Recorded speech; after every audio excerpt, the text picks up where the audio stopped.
Bibian. Yan ako probete. No, pabiyahe tayo. No, Ang lahat ay may hangganan.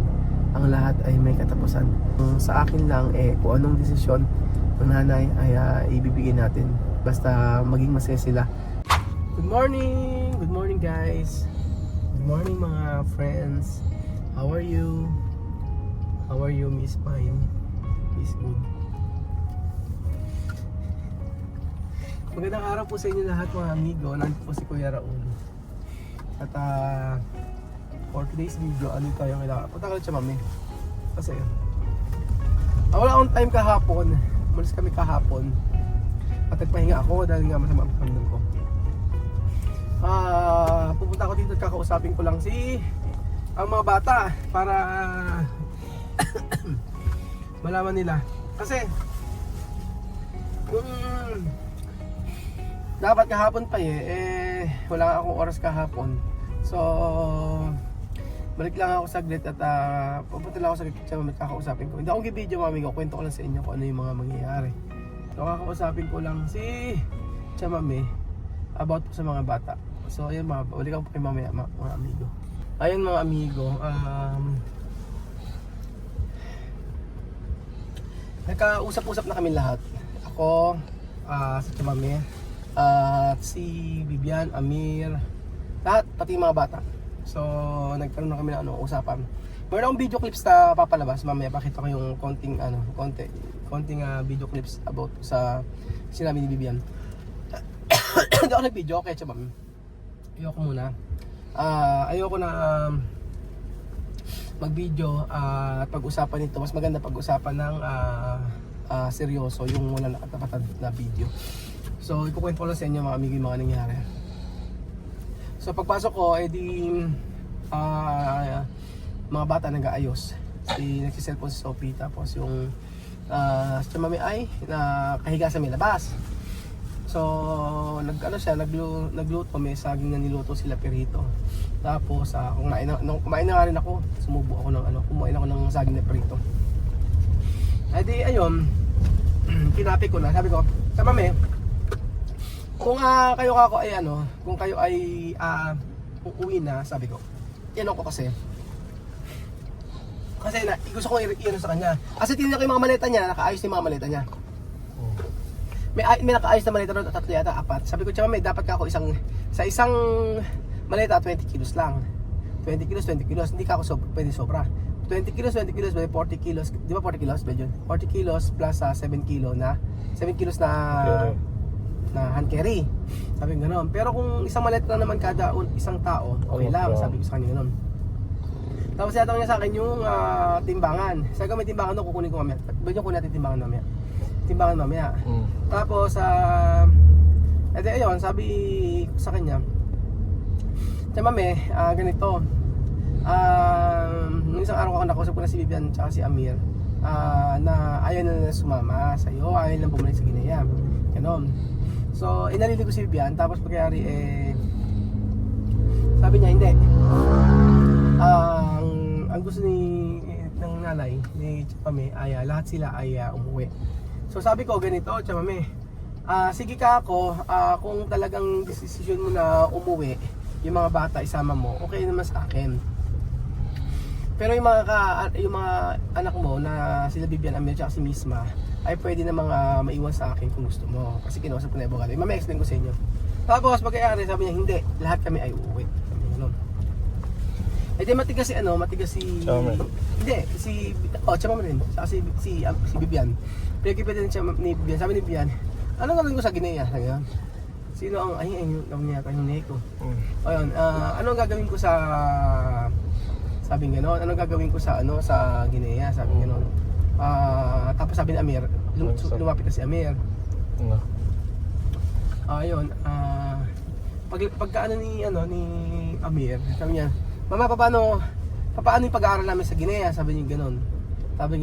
Hindi mo kami gusto sa mami. Sabi ko, kung nagwo-worry ka, sabi ko Amir, sa pag-aaral sa mga ako pa rin ako magmamatrikula o magbabayad ng tuition nyo. Sabi ko sa kanya gano'n. Para ako mapanatag na yung loob mo kung talagang gano'n. Sabi ko gano'n. Pero, sabi ko gano'n. Pero sabi ni Amir, hindi. hindi raw siya sasama, ayaw daw yung sumama sa nanay niya. Tapos sabi niya, ma'am, pinipilit siya, hindi, lahat tayo uuwi. Yun lang naman siya sabi niya sa akin. Oh. Nakahiga lang siya, nakahiga lang naman siya. Oo, nakahiga lang naman siya.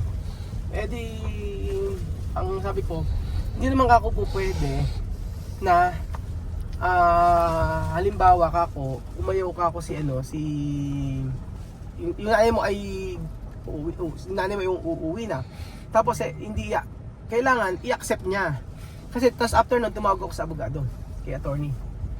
Attorney, paano ba ako ang gagawin? Kasi kako uuwi na sila ma'am yung kakong ticket yung kakong ticket ayoko masayang, sabi ko sa kanya. Kasi yung tatlong bata ayaw sumama, si Misma, si Amir, at si Vivian. Sabi ko na, sumama. Sabi nga ni attorney, pwede ka naman ikaw maging guardian yan. Meron lang pipirmahan si Chamame na parang hindi naman siya SPE, parang katunayan lang na Affidavit of support. siguro, hindi ko alam, basta ibig sabihin hindi ko naman siya intindi kasi sabi ko siya na lang gumawa tapos paparotaryo. So may gagawing isang dokumento na nagpapatunay na si Chamame ay pinapayagan niya ako na ako ang maging parang guardian. Ganon, o pinapatunay na ako yung sa mga anak niya. Sabi ko sa ganun. Tapos sabi ko pa ganon. Chamame, kung ako uwi na kayo, sabi ko ganon, tapos kung yung tatlong anak ko ipapayagan mo mag-stay dito. Okay man sa akin, sabi ko, ikahanap po siya ako ng kasama sa bahay para magluluto, ganyan. Tapos sabi niya, hindi, lahat kami uuwi. Yun lang yung sinabi niya. Tapos, pagkayari nun, nagkasalita si Vivian, sabi ni Vivian, hindi, ayoko umuwi doon. Kasi ano ang gagawin namin doon? Sino ang gabay ng matrikula, paano yung pagkain, paano lahat, ganyan. Marami, na-explain naman ni Vivian. So, sabi ko kay Vivian, wala naman ako magagawa kasi yung nanay mo ang magdidesisyon. Ang ayoko lang yung halimbawa bibili ako ng ticket kasi ako hindi mura ang ticket. Pinakita ko sa kanila. Sa SEPAS po ang bayad po is 1,066,000. Ganun yung ticket. Yun yung tanong ko ng yung tinanong ko sa may travel agency. Pero nababago-bago din naman yun. So, madalas salita ay abot pa rin siya ng nasa halos 80,000 plus may get. More or less ng mga 82, 85 ganun. Tapos bukod pa yung flight nila pa bata. Di yun na nga. Tapos pagkayari ang sabing ganoon mga amigo ni Chamame sa akin, wala kang gagawing papel, sabing ganoon sa akin. Huwag ka na basta bumili ka ng ticket lang ang bibili mo, yun lang. So ayun, wala na akong magagawa kasi yun na yung usapan namin. Basta ang ayoko lang, sabi ko kay Chamame, ang ayoko lang magkakaroon tayo ng problema. Problema na kung saan sasabihin mo na yung mga anak mo ayaw tapos ikaw gusto mo umuwi, tapos pagkayari bumili ako ng ticket tapos yung mga anak mo iiwanan ng biglang gano'n. Sayang ka akong ticket, sabi ko sa kanya gano'n. Hindi ka ako biro yung ticket, sabi ko sa kanya. So ayun, yun yung usapan namin. Sabi ko ang gagawin ko kako, sige, titingin ko basta magpiprint na ako ng yung parang yung authority na pinapaano mo sa akin yung mga bata. Kung desisyonan mo na hanggang ngayon hanggang bukas para at least makabili na ako ng ticket. Yun ang sabi ko kay Chamame. Sabi kong ganun sa kanya ay mga bata naawa ako. Lalo si Vivian, pinagpipilitan niya na hindi raw siya uuwi. Yun ang sabi niya sa akin. Hindi raw siya uuwi at ayaw niya, ano gagawin niya ron. Si Misma talaga, kung si Misma ayaw din niya umuwi. Si Amir din, lalo si Amir ayaw din lalo niya. Anong gagawin daw nila doon, ganyan. Yun yung sabi sa akin. Sabi ko, basta yung nanay mo ang nanay mo na ang bahalang magdesisyon. Pero sa desisyon ng Chamame, sabi niya, lahat sila uuwi. Yun ang desisyon. Pero syempre, kahit naaawa tayo sa mga bata, wala naman tayong magagawa doon, di ba? Kasi kung ano ang desisyon ng nanay, yun ang masusunod. So kung gusto nila umuwi, okay, uwi naman na sila. Basta sabi ko lang sa kanila, if ever na need nyo ako ng tulong, especially pag nandito ako sa Equatorial Guinea, magbibigay ako, pero hindi yung kagaya ng pagbibigay ko before. Kumbaga, siguro sa mga bata, ganyan. Sabi ko nga sa kanya alam mo siya mami, kung ayaw magpa-video o ayaw mo mag video din sa Pilipinas na pagod ka na, okay lang sa akin Lagi ko sinasabi sa kanya na sabi ko, ang intindihin mo yung future ng mga bata, hindi yung sarili mong kapakanan, di ba? Kasi dapat di tayo maging selfish.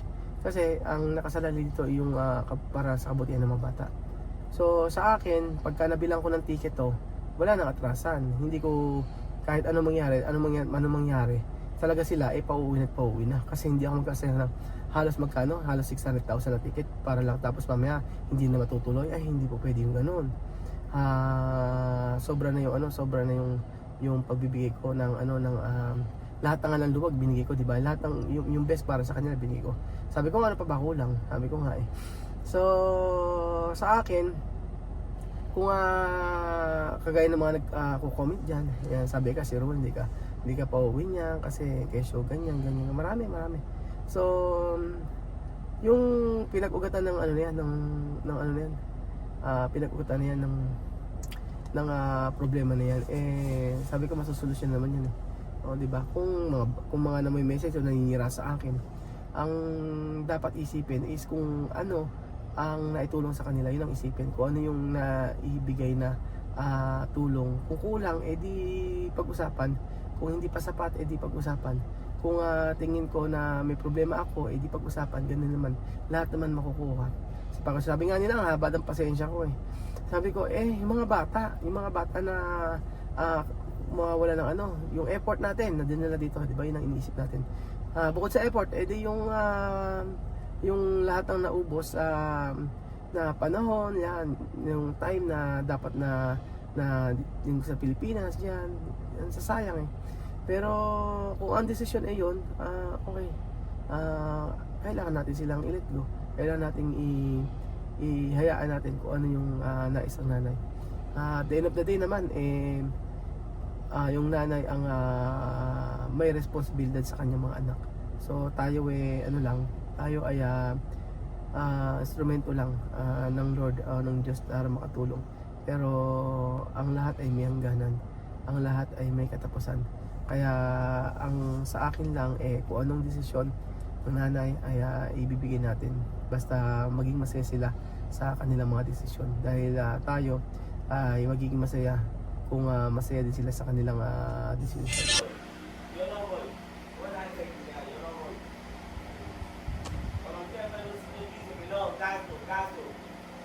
Gato. Yo no voy Guinea. Yo no voy a decir que no gato. Yo no voy, por Dios. Hay que decir que yo no acompaño ningún 5 billetes. No compra 5 billetes, porque van a comprar 5 billetes gato. Así decía que no. Yo y a mí vamos en Guinea, como en el aeropuerto. Ya llamado tanto que volvamos. Gastos así. Yo no voy a Guinea, no. Para mamá no gastar dinero aquí. Yo no voy en Guinea, no voy en Guinea, yo no voy.